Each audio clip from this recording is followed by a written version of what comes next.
Dog, rape has nothing to do with sexual gratification. What's wrong with you guys? This is like this is like basic shit. This literally is about, rape is not about like, oh, I was really horny and that's why it happened. It is straight up about enforcing your will on someone. It is about power. Harvey Weinstein doesn't even have a dick, okay? I think he has like a gangrene on his cock or some shit. Do you not remember? How the did he rape so many women? Rape is directly about power. That's what you're getting like sexual gratification from. Not the actual act itself. Yeah, rape is not about sex at all. Rape is not about like in most circumstances, like sexual assault and rapes directly happen as a consequence of like wanting to enforce your power over another person and deriving some satisfaction from that. All I heard, there were a bunch of claims and no evidence or reasoning given whatsoever. If the rape is not about sex, narrative is so basic, you should have given at least one piece of evidence on the spot to back up your claim, especially if you are going to insult those who disagree. Christopher Hitchens taught that what can be asserted without evidence can also be dismissed without evidence, and this is known as Hitchens' razor. I actually disagree with that idea, but the point is well taken.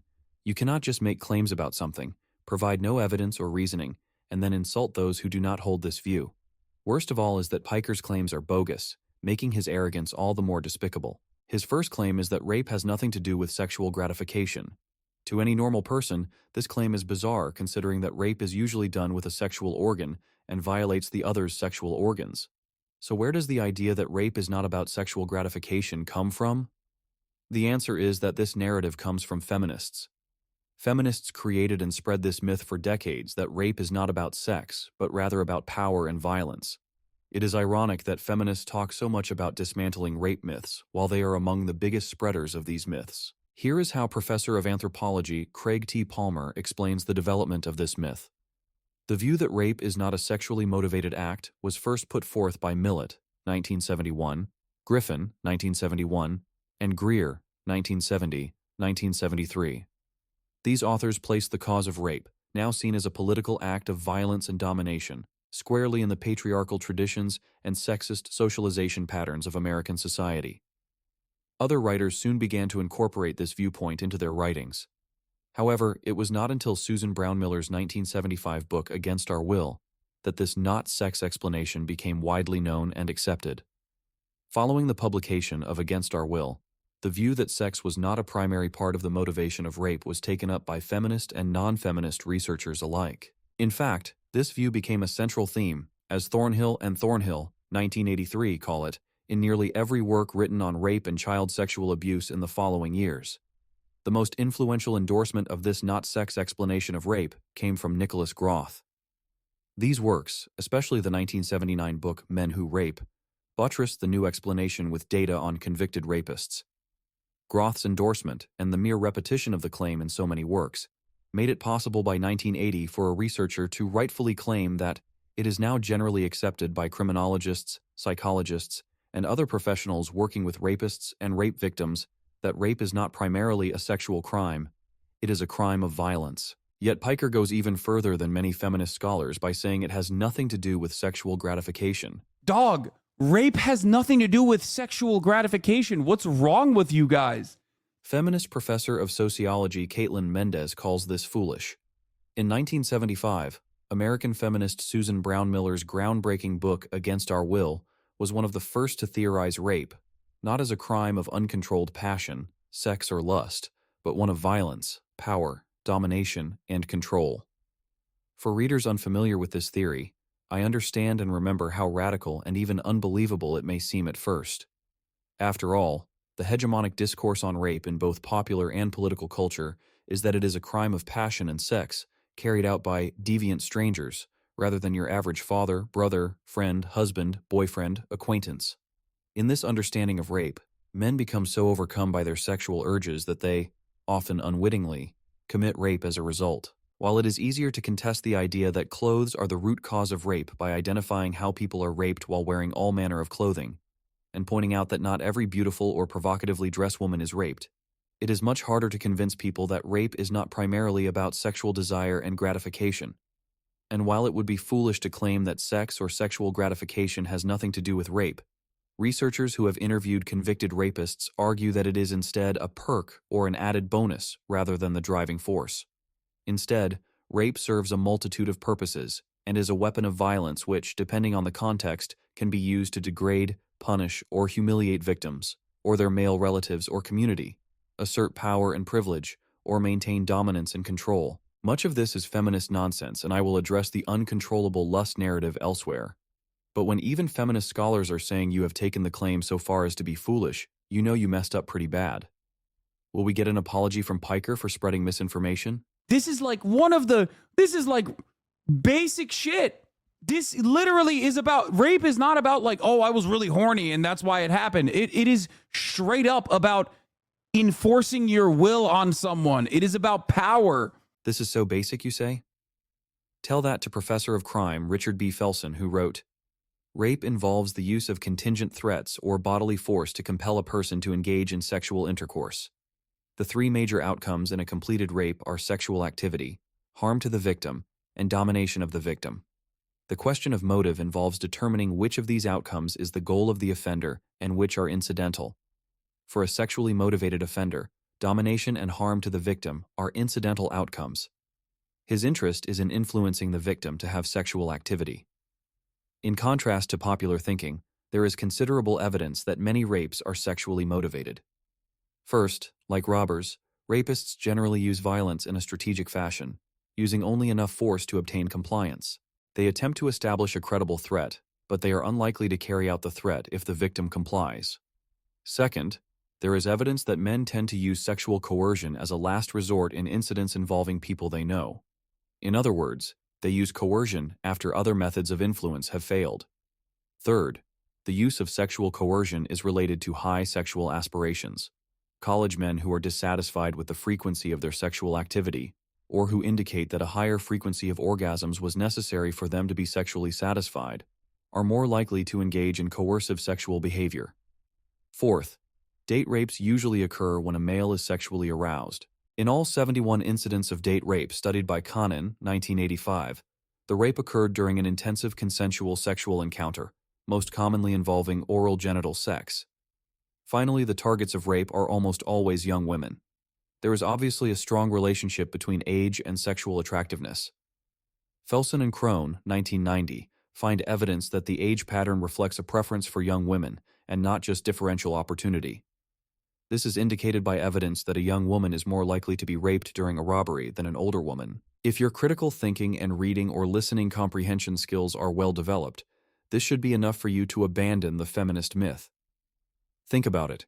If a robber breaks into a home to unexpectedly find an 85-year-old woman there, do you think he is just as likely to rape her as he would if an 18-year-old woman was there? If rape has nothing to do with sexual desire, the answer would be yes. But the data and common sense shows otherwise. It is overwhelmingly young women who are the victims of rape, not older women. As Felsen and Cundiff write, our results provide strong evidence that offenders have a preference for young, sexually mature women. The risk of sexual assault for female robbery victims increases as they reach sexual maturity and begins to decline in the late 20s. Thus, female robbery victims are most likely to be sexually assaulted when they are between the ages of 15 and 29 years.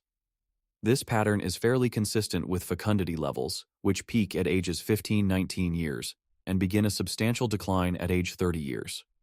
Our evidence is therefore consistent with the idea that risk of sexual assault is highly related to age-related sexual attractiveness. And to be explicitly clear, none of this in any way justifies the crime or makes it less serious. Nor does it put blame on the victim in a way that excuses the perpetrator of the crime. All we are discussing is the motivations of the crime.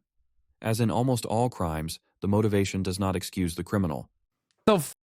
Harvey Weinstein doesn't even have a dick, okay?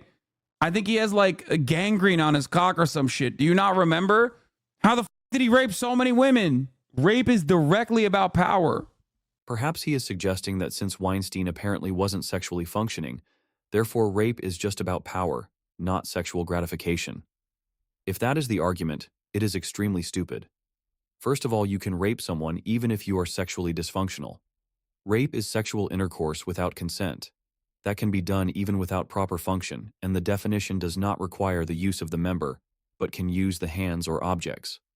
Secondly, his sample size for his argument is a single case. What about all the other cases where there is no sexual dysfunction?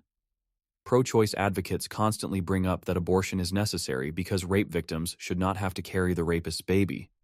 Well, apparently then, women are getting pregnant from rape, showing that sexual dysfunction is not always present. Here are the relevant study results. 1 in 20 women in the U.S., or over 5.9 million women, experienced a pregnancy from either rape, sexual coercion, or both during their lifetimes. Non-Hispanic multiracial women experienced a higher prevalence of all three outcomes compared with non-Hispanic white, non-Hispanic black, and Hispanic women.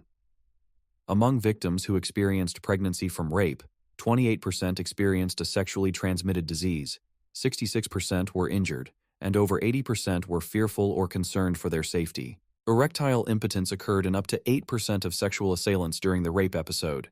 Despite this erectile dysfunction, the majority of sexual assault victims sustained anogenital trauma. There are other studies which show higher rates, but whichever study is right, it is always the minority with sexual dysfunction. This means that most rapists are sexually functioning. None of what Piker said demonstrates that rape is not about sexual desire. I remember how the f did he rape so many women? Rape is directly about power. That's what you're getting like sexual gratification from, not the actual act itself. Didn't he just say that rape has nothing to do with sexual gratification? Now he is saying that the rapist derives sexual gratification from the power he has over the victim. So which is it? Can this guy even be consistent for even a minute? As for getting aroused from power and violence, I do not deny that this is true.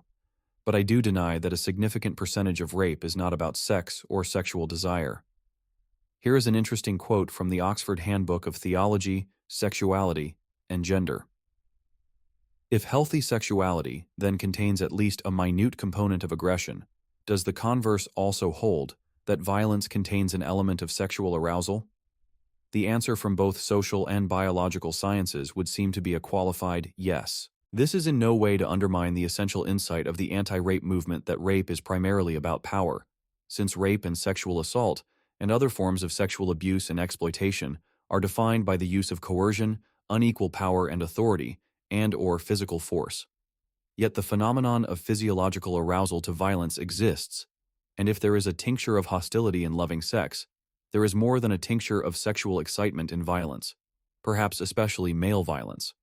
While neither a single biological explanation, e.g. it's all about testosterone, nor a simplistic social analysis that all men are socialized to use violence, are sufficient to explain the connection between sex and violence, history attests to a long record of sexual excitement in violent settings that are not primarily intended as erotic, particularly in war. Rape is not about sex at all. Rape is not about like in most circumstances, like sexual assault and rapes directly happen as a consequence of like wanting to enforce your power over another person and deriving some satisfaction from that. If it's just about power and not sex, why doesn't he just kidnap her and keep her locked in a room? There are plenty of ways to have power over someone that don't have anything to do with sex. It is so obvious how nonsensical this feminist myth is. I think part of the reason people make this claim is because it is esoteric. It sounds sophisticated, it means you have access to special knowledge while the simpletons believe the normal explanation. Not you. You are smarter than that. You have studied feminist scholarship. You know better. You understand the psychology of the criminal mind. You go beyond what seems obvious and conventional to uncover the real truth. I am speculating, but I think there is something to this. On a different note, I want to point out a couple of things about Piker himself as seen in the video, the way he speaks and the way he is dressed. Of course, neither of these refute anything he has to say, but I will use this as an opportunity to teach how a person should dress or speak. In terms of dress, I would never go on camera in a tank top. It is unbecoming for a man to present to people in a tank top. In a gym it may be fine, but not when presenting on serious topics. A good ethical rule is to ask, would I do this? If you have strong ethical development, and you yourself wouldn't do something, perhaps there is something wrong with the act, even if you cannot fully explain it. Now listen how Dennis Prager explains proper dress. Wears a tie in their own house, let alone a tie and a jacket. I get that. I understand. But I'm not wearing it for me. I'm wearing it for you.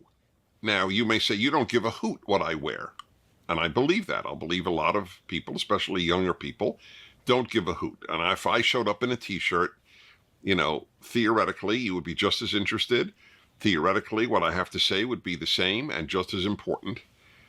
But I was raised in a different America, and I am totally not self-conscious about saying, well, this is how it was, because sometimes how it was better, sometimes how it was worse, and sometimes how it was just different. But sometimes you have to admit, sometimes that's why you'll often see an ad, "We make donuts the old-fashioned way." Well, why would they make an ad that would theoretically, right? That's the purpose of an ad, is to have you buy the product. Why do you care if wouldn't you want a donut made in a new fashioned way? But they're obviously thinking that old fashioned sounds good, that maybe there is something from the past that is worth keeping. So here's one of the things. I think there are better things today than when I grew up, but I also think that there were better things in those days. I think that the fact that people dressed far more formally in general life. You watch, for example, it'll blow your minds. Go on the internet and watch videos or still pictures of baseball games. We'll talk about churches in a moment, and schools. But look at baseball games. All the women were dressed in dresses, and the men were dressed in jackets and ties at a baseball game. Why did people do this? Everybody's more comfortable in a t-shirt, so why did they get into relatively uncomfortable clothing to go to a baseball game? Well, the answer is it wasn't for the baseball game. It was because they left their house. And there was throughout history until the 60s, in all of Western culture, there was the sense that if you went out into the public, you owed it to others it sort of honored other people to look nice. That was the thinking. You were dressing up, not for you, you were dressing up for others. And that is exactly the way it was perceived. People got dressed to travel. When I was a kid and you went on an airplane, everybody was dressed nicely. Today, there is no difference whatsoever between airplane travel and people's dress and going to the beach. People come in flip-flops, people come in shorts, people come in t-shirts, right? Whatever is comfortable, they wear, and there's no self-consciousness about it. By the way, I understand this doesn't make a person good or bad. I'm just talking about clothing. I'm not judging people. I have no problem judging people, but this is not one of those occasions. I'm judging clothing. I'm judging the idea of looking good for others. So when I wear this is because I am on camera to nearly 1 million people, or 1 million people, because the last one had 800,000 views. I don't assume every single person viewing it viewed it alone. So at least 1 million people are watching me now. That's a lot of people. I mean, the Rose Bowl or some major stadium has 100,000 people. So imagine 10 of these stadiums is viewing me now.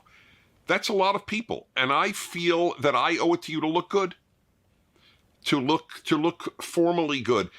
That this is my subtle way of saying this is a serious thing by talking to all of you, which is exactly what it is. This is a serious thing to appear before you. I think that's an honorable thing to do. So I'll give you there are so many aspects to this that are so important and no one talks about it. It's a non-subject. But it's very interesting how often I fly virtually every week of the year. So I fly, 52 times 2 so it's about 100. I must fly about 125 times a year. And it's very interesting flight attendants will often comment on the fact that, you know, I like your tie. I like the way you look. It's a very interesting thing that they will comment on it. And I'll tell you another thing. I know this, that I'm taken more seriously. I'm also trusted more by the fact that if I'm on a plane and I don't wear a jacket, I wear a shirt and a tie. I know that there is an immediate sense that this man's for real. Gulf between the righteous and wicked is unbelievably vast.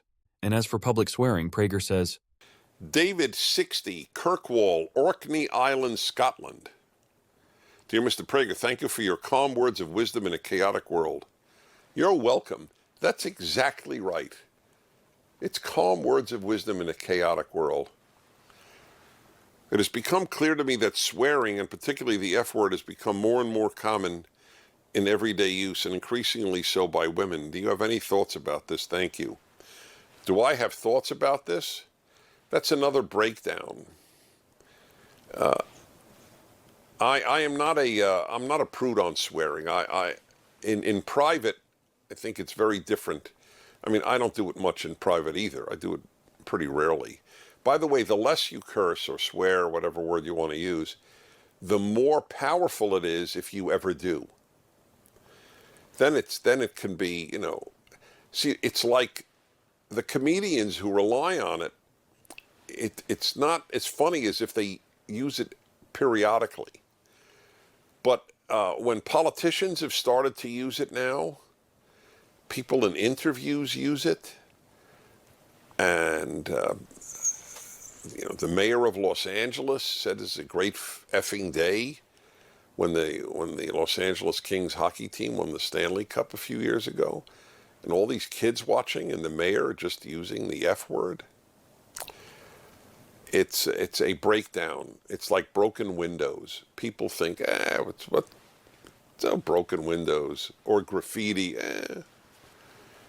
But it was shown that if you don't repair broken windows, you end up ultimately with terrible crimes in your neighborhood. I see public swearing as an example of broken windows. It's a sign that things are declining, and I was vindicated. This is very interesting. My wife and I were invited to the biggest state prison, I believe, in America, in Louisiana, Angola State Prison. It's gigantic. A lot of prisoners there, and a lot of murderers. We were invited to spend the day there. In fact, I even went into death row where men are waiting to be executed. I'll tell you about that another time. I had a very big moral dilemma when I entered that place. Anyway,